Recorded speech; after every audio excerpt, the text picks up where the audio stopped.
The detention facility at Guantanamo Bay was established for the simple reason that the United States needed a safe and secure location to detain and interrogate enemy combatants. There are enemies in the United States of America, terrorists, members of Al-Qaeda, the Taliban, or former Taliban, and other related terrorist organizations who would strike out at the United States, our allies, or our interests worldwide if they had the opportunity to do so. These are also people who, in their conduct, violated the laws of war. They are, for the most part, terrorists. They are well treated, they're well fed, they get medical care, their religious needs are catered to. We see this as a mission of honor, and I think all the soldiers and sailors here internalize that. This is the most challenging duty I've had, just because you constantly have to keep yourself in check. It's the norm. It's what's expected. It's every day, and the troops understand that it's a way of life while serving inside the wire. The world's microscope has hovered over Guantanamo Bay and Camp Delta, where Al-Qaeda terrorists and others captured by coalition forces during the War on Terror are being held. Despite the intense scrutiny, few people outside the gates of GTMO seem to know exactly what's going on there on a day-to-day basis. That's why we sent Air Force Sergeant Sean Lehman to Cuba. He came back with an unprecedented, in-depth look at the past and present detention centers, and most importantly, what goes on inside the wire. Capturing and detaining enemy forces is a necessary part of war and has been an element of battle throughout history.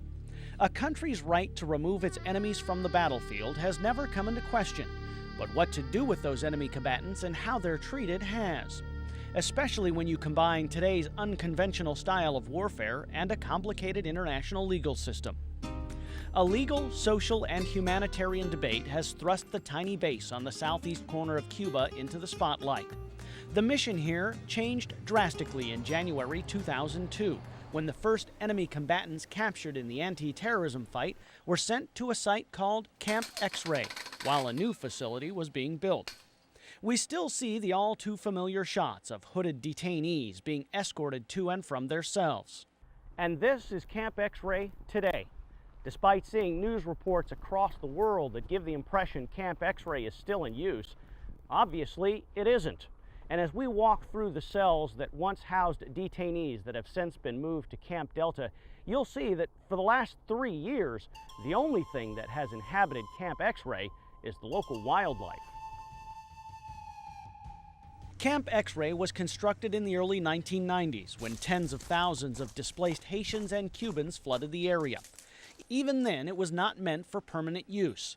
Then came September 11th and Operation Enduring Freedom. And when the immediate need arose to house those removed from the battlefield, Cuba's makeshift refugee camp was a logical choice. There are two critical things to remember about Camp X-Ray. First, U.S. officials knew from the moment the first detainee stepped into the camp in January of 2002 that it was a woefully inadequate facility and would be temporary. In fact, construction on the new Camp Delta facility began at that same time. And second, when I say temporary, I mean very temporary. Despite the misconceptions by some that the camp is still in use, it was only in use from January of 2002 to April of 2002. That's a total of just 4 months. Since then, the cell blocks have been burned off to prevent accidents, and Camp X-Ray has succumbed to the elements of nature. When recon continues, from makeshift to modern, detainees are moved to Camp Delta. We'll make our way past the chain link and guard towers to see life inside the wire.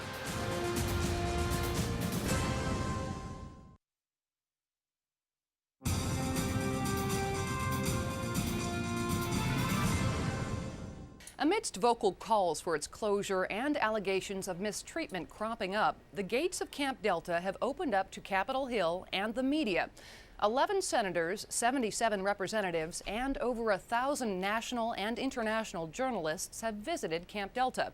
Military officials at all levels say there is absolutely nothing to hide about the day-to-day operations of the camp. Air Force Sergeant Sean Lehman takes us inside Camp Delta. Every day at Camp Delta begins with the first of 5 daily Muslim prayer calls. With their exact times researched meticulously, the calls to prayer are played over the camp's PA system. Every cell and every area where a detainee will be is marked by a black arrow pointing toward Mecca, just under 13,000 kilometers away. Most of the detainees won't begin their prayers based just on the PA. Suspicious of Americans, they'll wait to hear from one of their own spiritual leaders in a nearby cell. Again, welcome inside Camp Delta. Sergeant Major Anthony Mendez is the Command Sergeant Major for the Joint Detention Operations Group, affectionately called the J-Dog. Sergeant Major Mendez leaves no doubt who's in charge when he's on the block. And what you need to do here is... Camp Delta is broken down into 5 sub-camps, numbered based on the order in which they were built. The cells in camps 1 through 3 are basically the same. Each is 6 feet by 8 feet with a bed, a mattress, a sink, and an Asian-style toilet. Some of the maximum security cells in Camp 3 have an additional feature. Within Camp 3, we have the detainees that are at least compliant with the rules. In particular, we have 2 blocks that has this type of modification. These are our special blocks, if you will. What you see here is a plexiglass, and the plexiglass are in place to protect the guards from the detainees. Those habitual detainees that like to throw feces, urine, water, like to spit on the guards, and also their own detainees. So this serves as a protective device against those projectiles from the detainees. As Sergeant Major Mendez walks us through an occupied block, we get our first interaction with a detainee. And as you see here, a detainee being escorted out to a recreation period.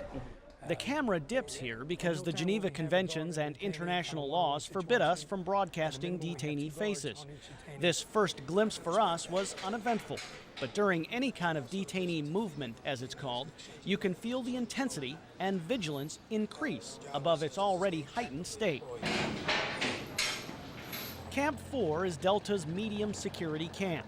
Procedures here are just as strict, but detainees who have demonstrated a certain level of compliance are allowed to live with each other.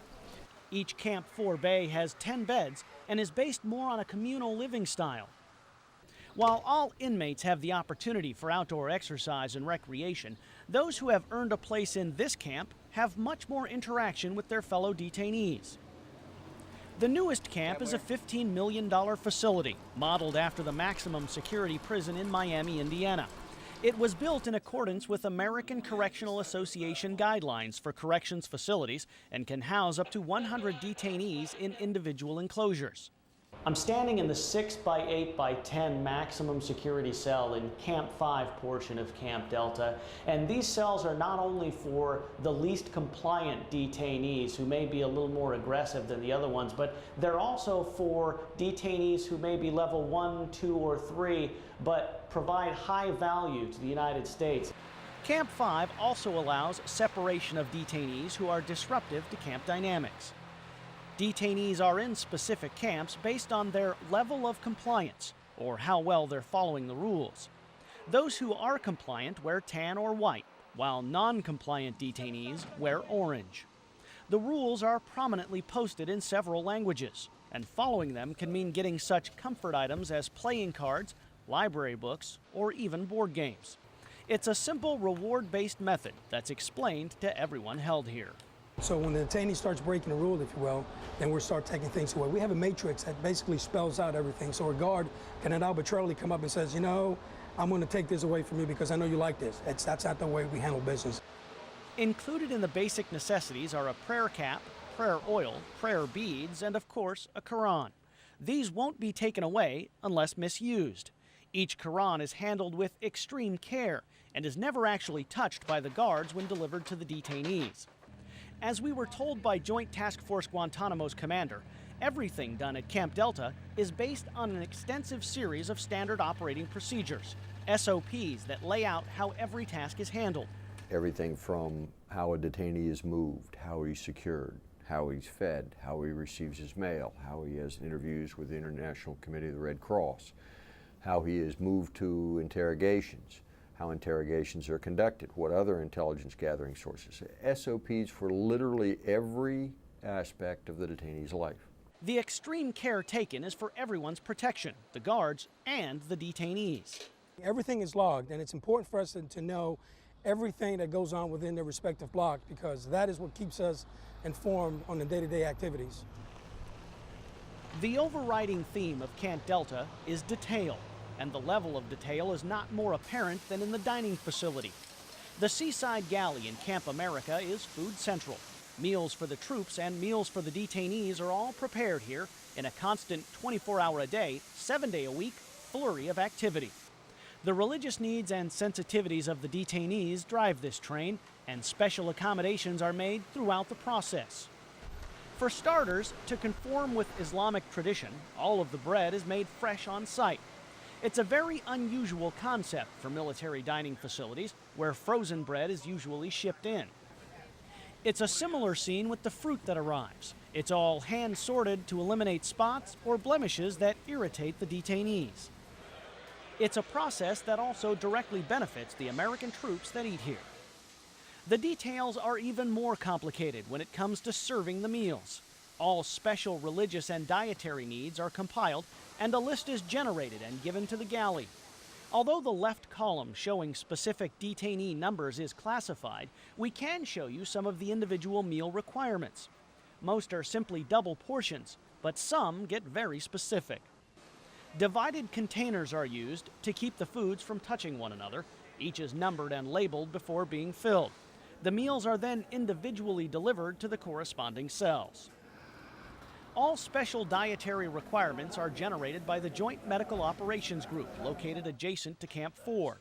It's a fully loaded facility with a dual role: take care of the U.S. military people and take care of the detainees.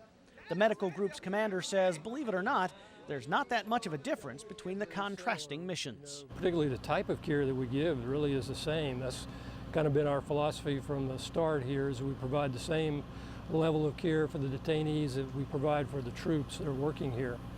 The real difference is, of course, we have to take it to the detainees. They don't come to us nearly as much. The medical facility has 2 full-size wards, a physical therapy area, a full dental area, and even fully equipped radiology and operating rooms. Because many detainees arrived with pre-existing health issues, Camp Delta has to be ready to perform any procedure that comes up. As far as the type of typical care provided, Captain Edmondson says it's mostly a routine outpatient variety. Actually, probably the most common thing would be, just like a everyday cold. We also get a fair number of sports injuries, twisted ankles for playing soccer. The medical staff is not just concerned with the dietary and physical needs of the detainees, they're also interested in psychological needs that are inherent to detention. To that end, a $2.6 million psychiatric ward is now under construction. When completed, it will contain a treatment room, 12 standard inpatient rooms, and 4 specialized rooms. Captain Edmondson says when dealing with patients behind bars, his staff deals with the same levels of compliance the guards do. It does, present some professional challenges because we have a fairly good rapport with most of the detainees. They take what we have to offer fairly well, but there is a group that remains hostile, and it just requires professionalism. These guys have come here and understood that we have to provide medical care regardless of what their attitude toward us is, and the folks have maintained their professionalism and do a great job doing that. Professionalism. It's a word you'll hear again and again when visiting Camp Delta. You'll also hear its companion, discipline. Some of the enemy combatants we hold have become largely compliant with our security instructions, and so they do what we ask them to. And they have a little bit better standard of living with regards to communal activity, library books, things like that. On the other hand, there are a smaller number of detainees who are still actively violent, defiant, non-compliant with the security requirements. And those men, whenever they have the chance, will lash out at the guard force. It just makes it that much more essential that the security force that operates into the wire be absolutely disciplined. Discipline is the one thing that drives this train, and I just equate that to being vigilant. I say this is the most challenging duty I've had, just because you constantly have to keep yourself in check. You constantly have to remember what rules you're working with and stay in those guidelines. These soldiers and sailors carry out their mission under some of the harshest circumstances sometimes, when they themselves are being treated badly by the detainees, they do so in the most professional manner, and I truly am proud of them. These detainees mistreat in many ways, with the throwing of feces, with throwing of urine. That's been well documented towards our guards here, and they've got to handle that and respond to that in a professional way. At times they do take it personal. They don't show that towards the detainees or don't convey that to the detainees. It's after the action, after shift, is when they talk about things that occurred during their blocks. And at times some of them do take it personal. I have seen where they just chose a certain guard for no particular reason and went at them all day and then eventually assaulted them. Anything that they can get away with is a victory for them. We get a lot of throat gestures, a lot of verbal threats from the detainees, but again, it's the norm. It's what's expected. It's every day, and the troops understand that it's a way of life while serving inside the wire.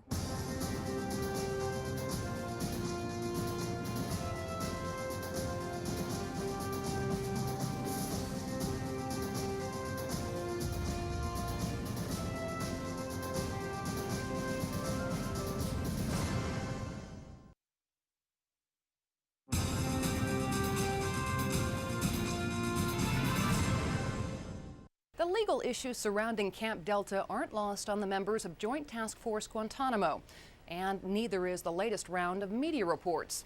As we head back to Cuba, we talk with more members of the GTMO team, as well as the International Committee of the Red Cross and the man in charge of interrogations at Camp Delta.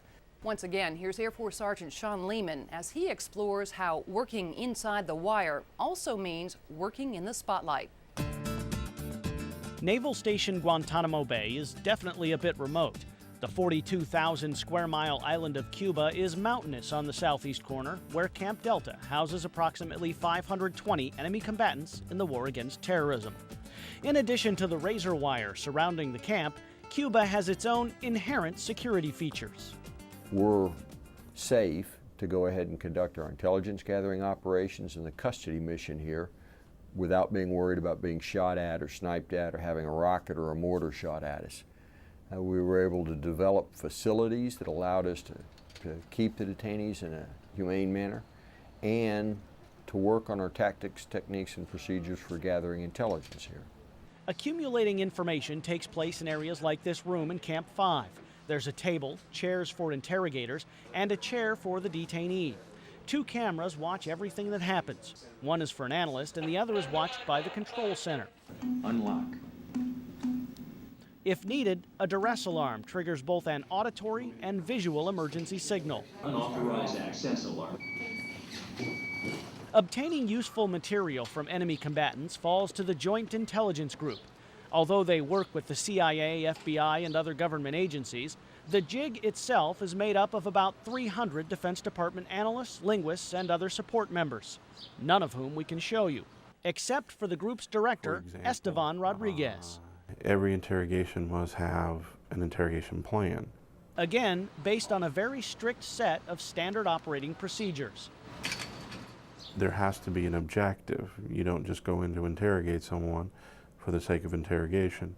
What are the objectives that you plan to pursue in the course of that interrogation? Those objectives are often based on the needs of combatant commanders or the National Command Authority. But Mr. Rodriguez says, regardless of the requirements, carefully laid out and approved methodology is followed during actual interrogations. Methodology that does not include torture. As I'm sure you've heard before, trained Al-Qaeda operatives are trained to do exactly that. In other words, tell people that you're being tortured, tell people that those things are going on, because they know that that would, in essence, cause, if nothing else, at least disturbances within the system that is incarcerating them or trying to gain their intelligence. And so they're taught to do that. Mr. Rodriguez says every allegation is thoroughly investigated, and everyone is aware of the amount of scrutiny focused on the interrogation process in particular. He says there is oversight here, including visits by members of Congress and others. A statement echoed by the JTF commander, who says outside agencies are allowed in the camp. We're visited by a fairly sizable team of the International Committee of the Red Cross 4 times a year. They generally spend 4 to 5 weeks here on each one of the visits. In Guantanamo, we can speak with any detainee of our choosing, and that's most important, and that's something that's been respected very much by the U.S. authorities from the onset. The ICRC has been making regular visits to Gitmo since 2002, and they continue to do so. Mr. Schorno says it's a relationship based on trust and centered around the humane treatment of the prisoners. The ICRC recognizes the right of any country, including the U.S., to arrest, detain, and interrogate people. We just, believe that according to international humanitarian law, people should be arrested, detained, and interrogated according to certain standards. To maintain their neutrality, ICRC representatives cannot and will not comment publicly on whether or not they feel those standards are being met or whether any prisoners are being mistreated. Any ICRC concerns are addressed directly and confidentially with Camp Delta's leadership. There are times where certain points that might be raised are contested. It is a detention place after all, and the authorities have a certain view of it. The ICRC tries to be objective and very measured in its comments. Again, we based what we raise on factual information, not just on ideas. But it's a constructive dialogue, and we think that the dialogue has been very fruitful from the beginning and continues to be. The ICRC bases its visits and evaluations on a strict interpretation of the Geneva Conventions. It's an area where the ICRC and U.S. government don't necessarily see eye to eye. The U.S. government position has been that the detainees here have not complied with the law of war, the law of armed conflict, and therefore they're not entitled to the rights under the Geneva Conventions. However, we treat them consistent with the protections under the Geneva Conventions, and all of the detainees here are treated very humanely. The legal reading that the ICRC has of any given situation, and that's the case in Guantanamo, derives from the Geneva Conventions, and we believe that the Geneva Conventions do apply in Guantanamo, and that's the standard that we use in our interventions. There is some disagreements with the U.S. authorities on this, but we have found a way to continue working in Guantanamo, to be accepted in Guantanamo, to be valued in Guantanamo, all the while having certain differences that we continually keep addressing confidentially. Some of the legal issues now being debated on the international stage have been and continue to be argued in U.S. courtrooms. Arguments many believe will ultimately be decided by the U.S. Supreme Court.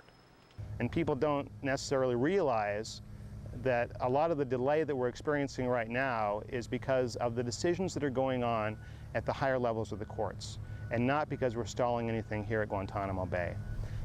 Are people's rights being hindered because of the people here? Absolutely not. The legalities of Camp Delta will continue to hover. The Joint Task Force is fully prepared to launch military commissions once the various U.S. federal court rulings and reviews are resolved. Meanwhile, the men and women who have been tasked to house and care for these enemy combatants know the eyes of the world are watching while they go on about their business inside the wire. America should be proud. America should be proud of their sons and daughters that are serving here in Guantanamo Bay. Despite of what the news, despite of what it said, we know that we're treating these individuals with dignity and respect. We're doing the right thing.